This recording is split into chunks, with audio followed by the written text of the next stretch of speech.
than Dwayne Wade. Many believe LeBron was at his absolute peak. It's a long prime, but his absolute peak when he won 2 titles playing alongside Wade. But when he was on the No Chill podcast with our friend Gilbert Arenas the other day, Dwayne said he thinks LeBron is better now than he was then. Watching the way he played the game, and I got a chance to see him at what we think was his best LeBron in 2012. We feel like that was the best LeBron that we've seen, right? And it was at times where maybe everybody on the outside or even inside, you were frustrated because you were like, Bron, just do that. Yeah. Just take a guy to the block. And there were certain things he just wouldn't do at certain times. And so now I watch his game and I say, does he have a weakness in his game? And I start from the rim all the way back to half court. He can do everything. Well, no, let's take it even back. Let's take it all the way back from the rebound, right? He does everything now. So now he's good at everything. He's shooting high 40 and 3 points now. And his range is out to the logo, right? You know him mid-range. He can post you up. He can face you up. He's still going to dunk on you. His ability to see the floor now is so much, it's better now because he's seen every coverage. Like, it's at the point now where I'm looking at this guy and say, I've never seen nobody get better at 36 years old. Like, this doesn't happen. And I feel like this is the best, as a fan now, I'm watching, I think this is the best LeBron that I've seen. First of all, shout out to Gilbert's couch there. I don't know if it's velvet, fine Corinthian leather. It's lovely. I think Draymond Green might agree with Wade, though. Just last night, he tweeted, yo, why is King James still getting better? How? Perk, do you agree with Dwayne saying LeBron is at his best right now, as opposed to, say, that 2013 season when everyone thought, okay, this is...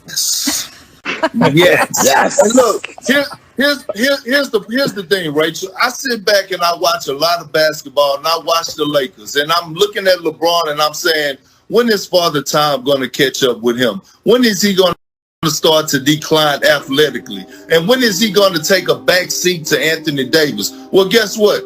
I thought he was going to come into this season right, and have a lot of load management. He haven't even missed a game. And on top of all that, he's playing at an MVP level, and his game has gotten even better. So that goes to show me in the offseason that LeBron James is not wasting his time or no one else's time, that he's actually a true student of the game. When you watch a guy that makes pinpoint passes, knows his personnel, knows who he's playing with, when you watch him deliver a corner pass, cross-court pass to KCP, Caldwell Pope, and Caldwell Pope don't have to dip to catch it or reach up high to catch it. It's in his shooting pocket. It's a phenomenal thing to see. And now we're seeing a LeBron James read defenses offensively and saying, okay, you gonna give me this 3? I've been working on this. I'm gonna get to my spots. I know that I could take 7 jabs to get my rhythm. And watching him do this at the age of 36 in year 18 is just a beautiful thing to watch, because I'm jealous.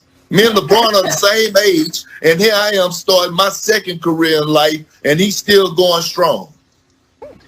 Hey, and I want to add to that is that, not only is he shooting a 3, better and with confidence, they're fadeaway 3s, they're step back 3s. You don't go from okay, or, give him the 3 to okay shooter to a pretty good shooter to shooting step back 3s and have to guard that from a player who didn't. I mean, he's shooting this like he's been doing this since he walked into the league. And it's great to see. And I agree with you guys. Like, he has gotten better, and the game comes easy to him, and he has studied the game. And you don't see him running downhill like the night train anymore. Right. But he's still as effective because when he wants to, he does it. Well, and he doesn't have to. Like you said, he's figured out the nuances of the game and how can I still be me and be the greatest, in the game right now, and do it. And it's just amazing. No, it's fascinating to me, Vince, because yes, his prime is extended. Yes, he is a little bit of a different player, but this idea of him getting better. Vince, you played against him when he was in Miami. You played against him when he was with the Lakers. You're one of the few people to have done the full span. In fact, you played against him when he was a rookie. You're one of the few people to do the full span. Is he better now? Is he better? Not just as good, but better. He's better. I mean, because he can do all things at every level. D-Wade said he could score in the paint, in the mid post, free throw line, 3-point line. As a rookie in his first couple of years, he would hit a couple of threes.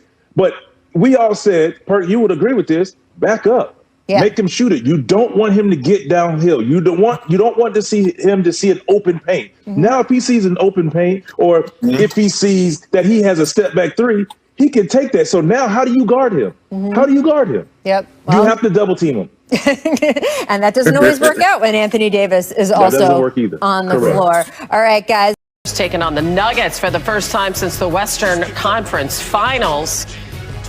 And can I just say this? I'm not sure anybody's afraid of the Nuggets this season. No. James coming down court, gets past Nikola Jokic for the lay-in, and with that, he passes Wilt Chamberlain for third in NBA history in field goals made all time. More on that in a sec. Now, they were trailing and hadn't overcome the Lakers, a 10-point halftime deficit at home in a couple of years. Actually, it was November 2017, but they do that easily. The fadeaway over Michael Porter Jr. I think that's one of the things that Nuggets have to figure out, Michael Porter Jr. and how to use him. Meanwhile, James finding Kyle Kuzma in the corner for three.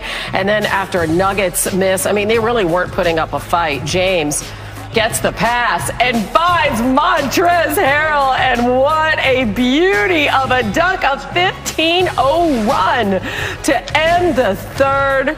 Lakers by 7. James pulling up, hits the three. The Lakers by 10. Just no problem with these Nuggets. Lakers up big here. Find an AD for the lob, the dunk.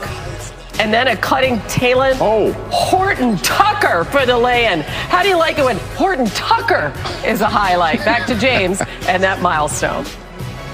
The association with a legend like Wilt Chamberlain, that does something for me, because I'm a guy who grew up, reading about the game, studying the game, who laid the groundwork for young kids like myself who started to play the game when I was 9 years old.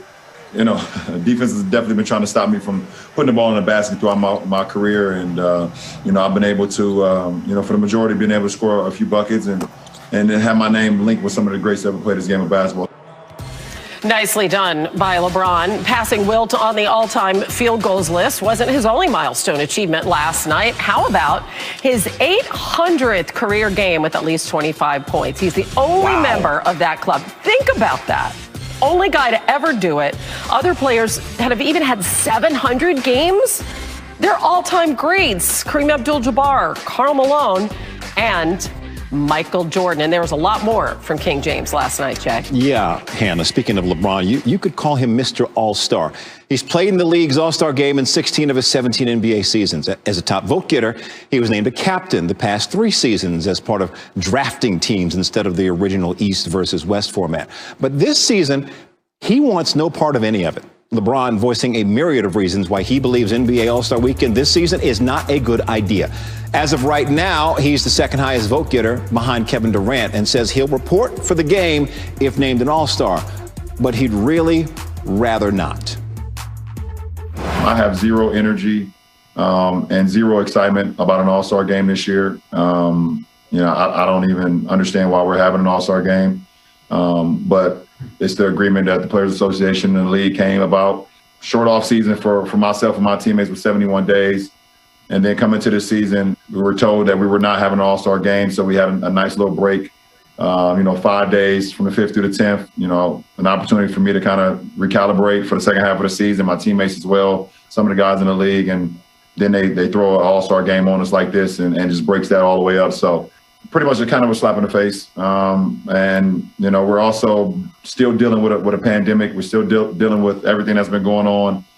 And we're going to bring the whole league into one city that's open. Obviously, the pandemic has absolutely nothing to do with it at this point when it comes to that weekend. Obviously, you guys can see I'm not very happy about it, but it's out of my hands. And, I'll be there if I'm selected. But I'll be there physically, but not mentally. Physically, but not mentally. But he says he will be there if selected. Well, listen, you can understand, right? Especially the part, obviously the 2 NBA finalists were affected by the short break, but especially the COVID concerns. Yes. Very, very valid. And the fact that he wasn't told. You wonder if he was in on this discussions. There's a lot more to the story. As CP3, maybe somebody will talk to Chris Paul and find out the impetus for the All-Star game. But yeah, certainly doesn't sound like all the players are on board as he leads the West in votes, over 2 million. Chiney Ogwumike will join us later and weigh in on that. coming. Yeah, that short break, though, has not stopped the Lakers from cooking this season. No. And LeBron James playing the role of head chef, as he does well. LeBron had 27 points, 10 rebounds, 10 assists, his 96th career triple-double, and second this season in the Lakers' 114-93 win over Denver last night in a rematch of last season's Western Conference Finals. James also passing Wilt Chamberlain for third most career field goals in NBA history, only